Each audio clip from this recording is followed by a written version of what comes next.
अभी बीते दिनों संसद में एक दिन राहुल गांधी जी एक हाथ में संविधान और एक हाथ में मनुस्मृति दोनों ऐसा लेकर लहराते हुए बोले कि भारतीय जनता पार्टी संविधान को देश से खत्म कर देना चाहती है और उसकी जगह मनुस्मृति लाना चाहती है। और मनुस्मृति एक ऐसी किताब है जिसमें कहा जाता है या बलात्कार का जो अपराधी है उसे खुला छोड़ दिया जाए और बलात्कार की शिकार महिला को सजा दे दी जाए। ये देखकर मैं बहुत दंग रह गई, क्योंकि मनु ने इसके जो प्रावधान दिए हैं दुष्कर्म करने वाले पुरुष के लिए, वो बहुत ही एकदम क्रांतिकारी रिवॉल्यूशनरी हैं, जिनको आगे हम लोग वीडियो में डिस्कस करेंगे। और इस वीडियो को आप पूरा देखिएगा, क्योंकि मैं जो इसमें बताने जा रही हूँ वो आपको एटलीस्ट इंटरनेट पे तो कहीं नहीं मिलने वाला है। तो नमो नारायण, मैं चित्रा। तो अब आज की बात को हम आगे बढ़ाते हैं, वीडियो को आगे बढ़ाते हैं। तो राहुल गांधी जी ने एक लाल किताब जो दूर से कम्युनिस्ट मैनिफेस्टो जैसी लग रही थी मुझे, कम्युनिस्ट रेड बुक की तरह, और उसको मनुस्मृति दोनों को लहराया।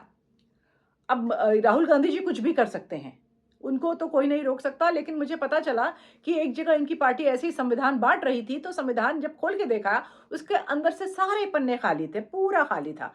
मैंने सोचा हो ना हो ये जो इनके हाथ में मनुस्मृति है वो भी अंदर से खाली है, वो भी खाली है, मनुस्मृति भी खाली है, संविधान भी खाली है, पता नहीं क्या क्या खाली है। इस सब पर हम चर्चा नहीं कर सकते। तो अभी हम सीधा विषय पे आते हैं कि मनु ने दुष्कर्म बलात्कार की जो शिकार स्त्री होती है उसके लिए और करने वाला होता है उसके लिए क्या प्रावधान किए हैं। तो इन्होंने अध्याय 8 श्लोक संख्या 364 364 चैप्टर नंबर 8 उसमें कहते हैं कि जो भी ऐसा अपराधी जिसने किसी स्त्री के साथ दुष्कर्म किया है उसके लिए एक ही सजा है, वो मृत्युदंड है।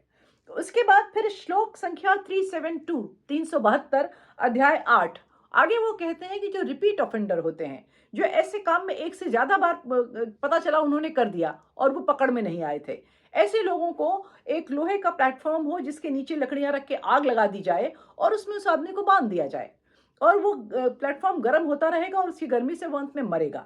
अब इसमें देखिए, इसमें दंड के दो उद्देश्य थे, एक तो सजा थी, दूसरा जब वो तपते हुए लोहे में चीखेगा चिल्लाएगा तो जो बाकी लोग सुनेंगे उनकी भी आसानी से हिम्मत नहीं पड़ेगी। इसके बाद उन्होंने कहा कि जो इसमें सहायता करता है उस व्यक्ति की, अध्याय 9 श्लोक संख्या 332 में कहते हैं कि उसकी सहायता करने वाले को भी दंड मिलना चाहिए।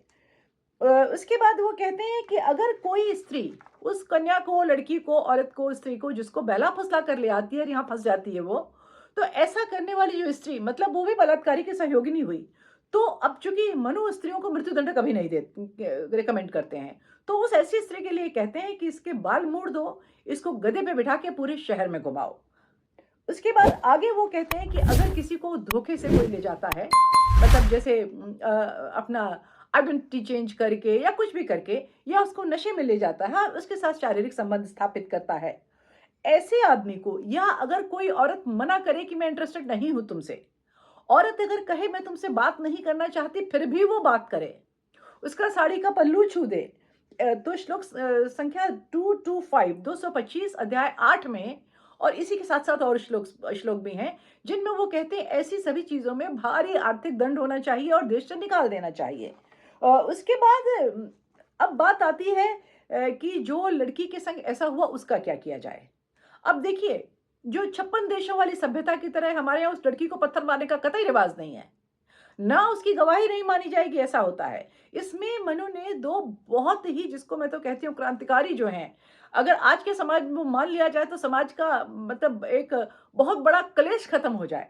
वो ये कहते हैं कि अगर औरत का कोई मसला है, स्त्री का कोई मसला है, तो उसमें स्त्री की गवाही ही मानेंगे।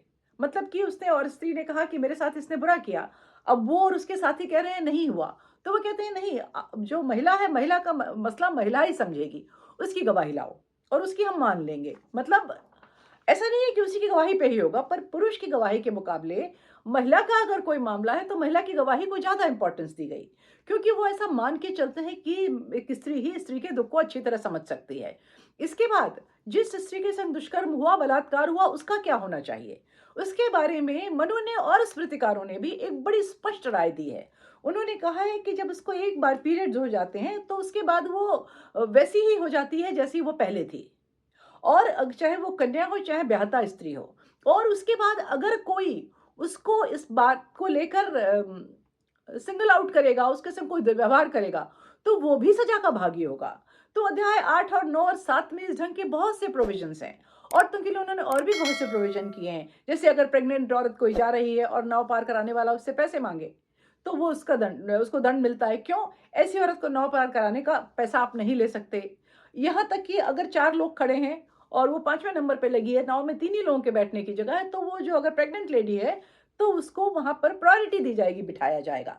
इस तरह की बहुत सी बातें उन्होंने कही हैं। अब आप सोचिए कि आप कहीं से मनुस्मृति ढूँढकर ये श्लोक तो देख सकते हैं, लेकिन फिर एक अगला सवाल आता है, ये सब बाद में जोड़ दिया गया है। तो इसका मैं आपको जवाब देती हूँ कि जैसे क्या होता है, कोई भी मैन्युस्क्रिप्ट होती है, जब ये शक होता है उसमें कुछ जोड़ दिया गया, और वैसे भी हमारी जितनी भी है हमारी स्क्रिप्चर्स काफ़ी समय तक तो मतलब मौखिक रूप से ओरल ट्रेडिशन से ही आगे बढ़ी हैं, तो हो सकता है।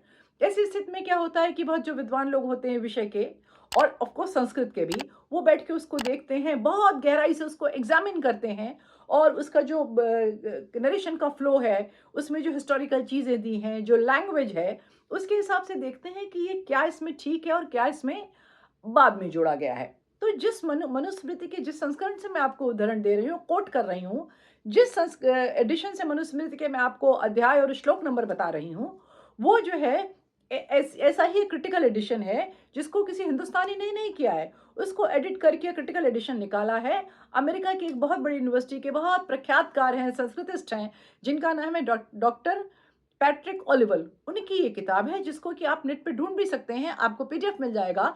आप पढ़ के ये सारी चीजें टैली कर सकते हैं। हो सकता है श्लोक नंबर 1 2 ऊपर नीचे हो गए हों, लेकिन ये सारी चीजें उसमें मिलती हैं। अब प्रश्न ये आता है कि आखिर राहुल गांधी ने ऐसी बात कही क्यों? देखिए, राहुल तो अपना कुछ लेक्चर वेक्चर लिखते नहीं है, किसी ने उनको लिख कर दिया है ना। अब वो कौन है? ऐसा करने के पीछे क्या उद्देश्य है? देखिए, ये शेयर स्टुपिडिटी नहीं है कि कुछ भी बोल दिया। इसके पीछे ये है कि जो भारतीय हिंदू जनमानस है, उसके दिमाग में धीरे धीरे धीरे धीरे ठोंकते रहो कि जो भी तुम्हारा अतीत है, जो भी तुम्हारे बुजुर्ग थे, जो तुम्हारा पुराना है, जो तुम्हारी संस्कृति है, वो सब बहुत बेकार है। आप उस पर बिल्कुल कतई गर्व मत करिए, वो शर्मनाक है। इसी एक उद्देश्य से छोटी-छोटी चीज़ें लगातार की जाती रहती हैं। तो आपको पता होगा, अगर नहीं तो आप हमारी उसमें चैनल में जाके प्लेलिस्ट देख लीजिए, मिस्टिक इंडिया। उसमें मैं हमेशा मेरी कोशिश होती है लगातार कि ऐसे किसी एक छोटे सब्जेक्ट को उठा के छोटा-सा वीडियो बना के उसको क्लैरिफ़ाई करूँ। अगर आपके पास टाइम है, तो आप जाकर चैनल में ज़रूर देखिए, उसमें आपको ऐसी बहुत सी चीज़ों पे खुलासा मिलेगा। आज के लिए इतना ही।